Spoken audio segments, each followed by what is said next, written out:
Hello दोस्तों, कैसे हैं आप सब लोग। I welcome all of you to Sahas institute of commerce, your own personalised high tech and digital classes. दोस्तों, एसवाई बीकॉम में रिटेलिंग मैनेजमेंट सब्जेक्ट के अंदर इस वक्त हम लोग स्टडी कर रहे हैं हमारा यूनिट नंबर 3, जिसमें आज के लेक्चर के अंदर मोस्ट इंपॉर्टेंट टॉपिक डिस्कस करने वाले हैं, जो कि आपको आपकी एग्जाम में कंफर्म देखने को मिलने वाला है। जिस टॉपिक का नाम है स्टोर डिजाइन एलिमेंट। क्या है? Store design element. अब यहां पर जो स्टोर डिजाइन एलिमेंट्स है उसके अंदर तीन मेन चीजें कवर होती है। सबसे पहला है layout, then second is signage and third is feature areas. कौन कौन से तीन इंपॉर्टेंट एलिमेंट्स है जो कि स्टोर डिजाइन एलिमेंट्स में कवर होते हैं? तो तीन चीजें हैं। सबसे पहली है layout, then signage and feature areas. और ये तीनों ही चीजें काफी इंपॉर्टेंट है। ये तीनों ही चीजें आपको सेपरेटली भी पूछ सकते हैं 5 से 7 मार्क के क्वेश्चन में, या तीनों का कॉम्बिनेशन एक के अंदर ही as a full fledged question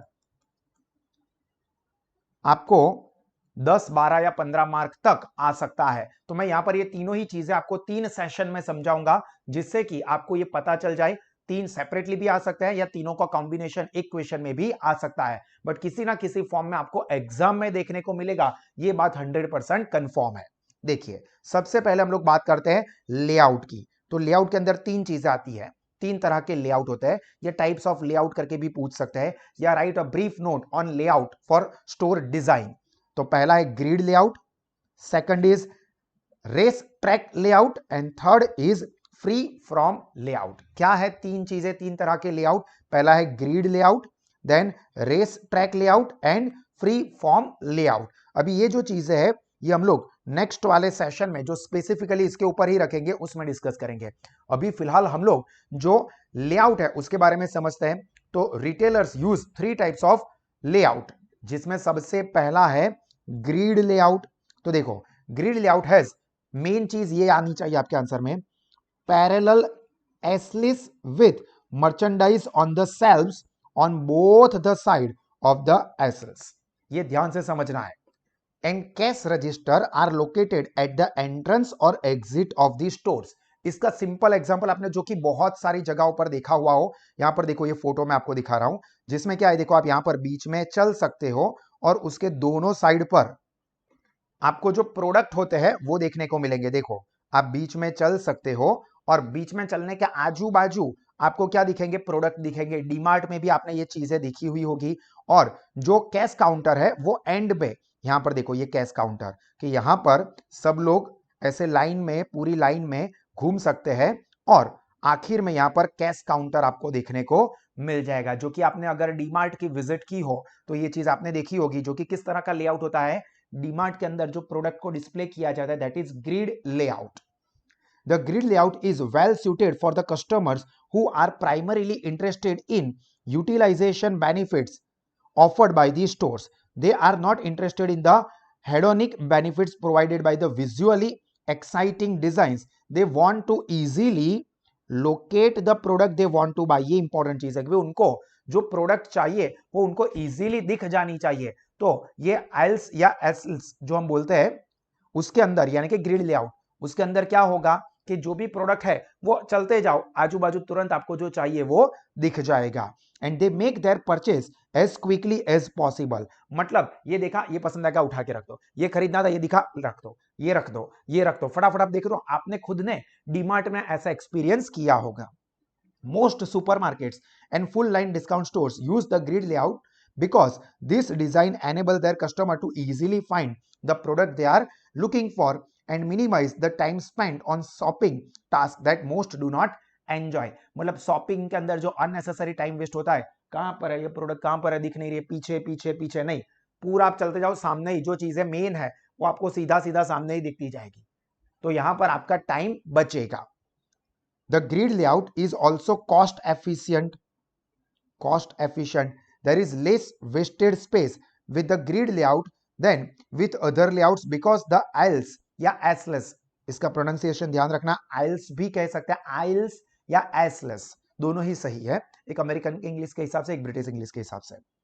Are all the same width and designed to be just wide enough to accommodate the shoppers and their carts. मतलब कि जो बीच में आपको जगह दिखती है वो उतनी ज्यादा नहीं होती है, बस उतनी ही जगह रखते हैं कि जहां से जो शॉपर यानी कि बायर है वो और अपनी वो कार्ट है, लारी जिसको वो लेके शॉपिंग कर रहा है, वो आराम से दो लोगों का पास हो सके। आप देखो डीमार्ट के अंदर आपको ऐसा लगेगा कि यार कितना कंजेस्टेड है, बट वो लोग क्या करते हैं, स्टोर का पूरा इस्तेमाल करते हैं। और आप देखना ऑलमोस्ट हर एक जो आपको एल्स देखने को मिलेगी, मतलब लाइन रो देखने को मिलेगी, वो सेम विथ की ही होगी।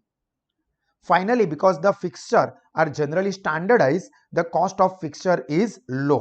जो कॉस्ट ऑफ फिक्सर्स है, फर्नीचर एंड फिक्सर्स, मतलब ये जो उन्होंने इंफ्रास्ट्रक्चर खड़ा किया है वो ये भी कम होगा क्योंकि सिमिलर टाइप का ही रखना है उनको, तो यहां पर इसके भी खर्चा कम आता है। One limitation of the grid layout from the retailer's perspective, retailers के परस्पेक्टिव के एंगल से इसका ड्रॉबैक क्या है, customers typically are not exposed to all merchandise in the store because due to the height of the shelves they see only product displayed in the aisles they are in, thus the layout does not encourage unplanned purchase। देखो मतलब मुझे जो product खरीदनी है वो suppose इस रो के अंदर है, ठीक है, और मैं ये रो के अंदर चल रहा हूं, सपोज ये मान लो कि ये जो जैकेट वाले भाई साहब है वो मैं हूं, तो अभी होगा क्या, मैं जो आइल्स में चल रहा हूं, मतलब जो लाइन में चल रहा हूं, वहीं पे जो प्रोडक्ट होगी और मेरी नजरों के सामने जो प्रोडक्ट आ सकती होगी वही प्रोडक्ट मैं खरीदूंगा। मतलब ये जो दूसरी रो है, दूसरी लाइंस है, उसके अंदर जो प्रोडक्ट है वो मैं देखने नहीं जाने वाला हूं। तो जो अनप्लानेड परचेस होता है वो नहीं होगा क्योंकि मैं उस रो में ही नहीं जा रहा हूं, क्योंकि मुझे पता है कि मुझे जो खरीदना है वो तो इस रो में है, तो मैं उस रो के अंदर जाऊंगा और मेरी वाली पसंद की चीजें खरीद के निकल जाऊंगा। बट अगर मिक्स होता तो क्या होता, हालांकि नॉर्मली लोग ऐसा करते हैं कि चलो एक राउंड मार लेते हैं, एक चक्कर मार लेते हैं, तो चक्कर मारते उसके अंदर क्या होता है कि जो अनप्लानेड आइटम अच्छी लगे वो भी खरीद लेते हैं। क्लियर हुआ? तो यहां पर ये हमारा जो पहला ग्रिड लेआउट है वो कंप्लीट हुआ। इसका ये पूरा एग्जांपल है, जैसा मैंने बताया कि यहां पर एंट्रेंस है, फिर ये अलग अलग जो रो है, जो लाइंस है, या उसको हम आइल्स भी कहते हैं, यहां पर दोनों साइड पर सारी की सारी प्रोडक्ट डिस्प्ले की हुई होगी, ठीक है, और कस्टमर जो है वो यहां पर अंदर घूमता है, ठीक है, और लास्ट में जब सारी शॉपिंग हो जाए तो वो यहां पर कैश काउंटर यहां पर हो सकता है या यहां पर हो सकता है, जहां पर भी हो वहां से जो बिलिंग है वो प्रोसेस करवा के निकल जाता है। चलो next one is race track layout. देखो नाम ही पता चलता है, रेस ट्रैक लेआउट। अब ये जो रेस ट्रैक लेआउट होता है उसके अंदर आपको किस तरह से चीज देखने को मिलेगी कि आप अपनी पसंद के हिसाब से इधर उधर घूमो, ऐसा नहीं। यहां से फॉर एग्जांपल शुरू हो रहा है, देखो तो क्या होगा, पूरा एक जैसा रेस ट्रैक होता है ना कि एक ही लाइन में आपको पूरा भागना होता है, चाहे वो रनिंग रेस हो या कार रेस हो या बाइक रेस हो, कि एक ट्रैक फिक्स होता है, उसी ट्रैक पे होते हुए आपको एंड तक पहुंचना है। तो उसी तरह से यहां पर क्या होगा कि ये स्टार्टिंग हो रही है, देखो ये स्टार्टिंग कस्टमर का फ्लो वहां से आ रहा है, और देखो फिर ये ट्रैक फिक्स है जहां पर दोनों साइड पे सारी चीजें रखी हुई होगी, बीच में कहीं से भी और एग्जिट नहीं होगी, सीधा पूरा घूम के सारी चीजें देखने के बाद यहां पर चेकआउट होगा।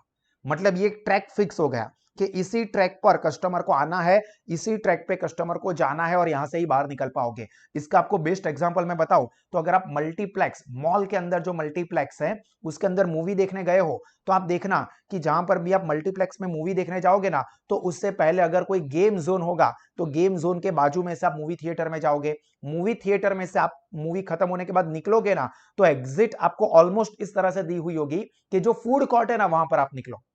तो क्या होगा, आप मूवी देख के 3 घंटे बैठ के बाहर निकले हो और फूड कोर्ट में ही आपकी एंट्री होगी, बाहर निकलोगे तो फूड कोर्ट वाले रास्ते पे पहुंचोगे, फिक्स ही है, यही रूट है, आप बीच में से ही कहीं और से नहीं निकल सकते। तो अभी आप वो फूड कोर्ट के पास जाओगे तो मेजोरिटी लोगों को ऐसा हो सकता है कि यार भूख लगी है, चलो खाना खा के ही जाते हैं, या कुछ खाने को देखा और मन हो गया, तो क्या होगा कि उनका फूड का भी सेलिंग हो जाएगा। तो एक रेस ट्रैक में क्या होता है, एक फिक्स ट्रैक है, उसी के ऊपर कस्टमर को चलना होगा। तो ये मेन चीज आपको ध्यान रखनी है। अभी देखिए यहां पर इसमें क्या कहा है, तो the race track layout also known as loop, ये याद रखना एमसीक्यू के एंगल से हालांकि ये चीज काम की है।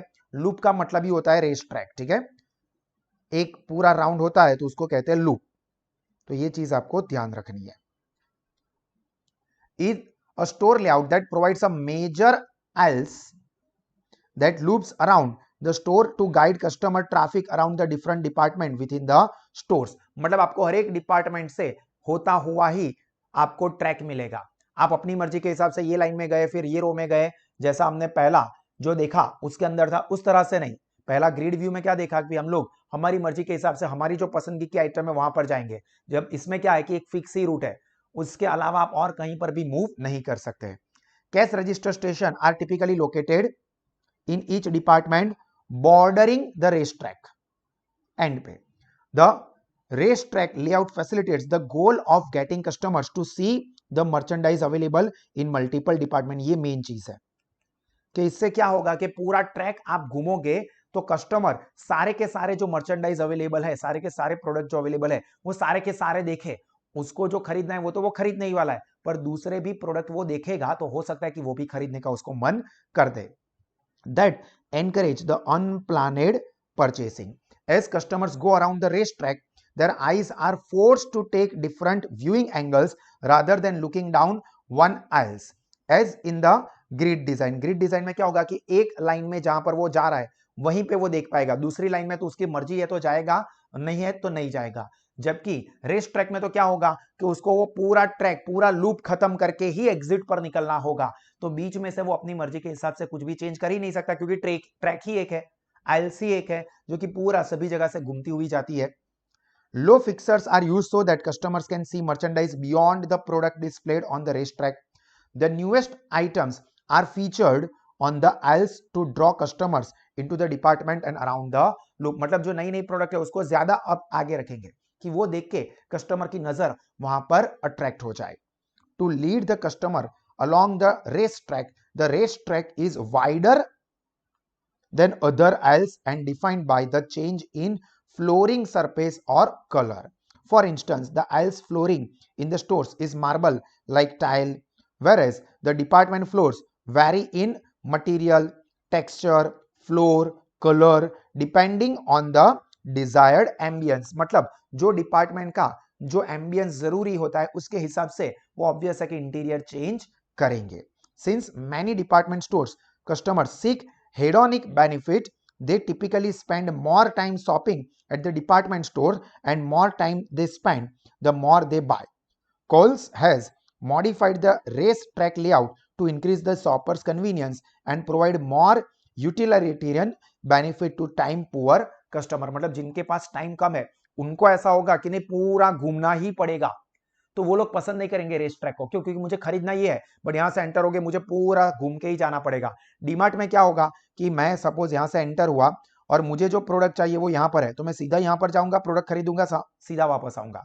बट रेस ट्रैक में क्या होगा, यहां पर मैं घुसा, फिर यहां से इस तरह से फॉर एग्जाम्पल घूमने का ट्रैक है, अब मुझे जो प्रोडक्ट चाहिए वो यहां पर है, तो मैं सीधा डायरेक्टली नहीं जा सकता, मुझे यहां से ये पूरा घूम के ही खरीद के बाहर आना पड़ेगा। तो मेरे लिए, जिसके लिए टाइम का प्रॉब्लम है, तो वो ये रेस्ट ट्रैक जहां पर हो गया वो पसंद नहीं करेंगे।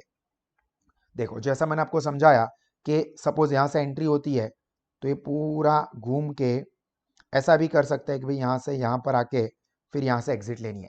अब आप बीच में यहां से यहां पर डायरेक्ट नहीं जा सकते या सीधा यहां पर नहीं जा सकते, यहां से यहां तक ही जाना पड़ेगा।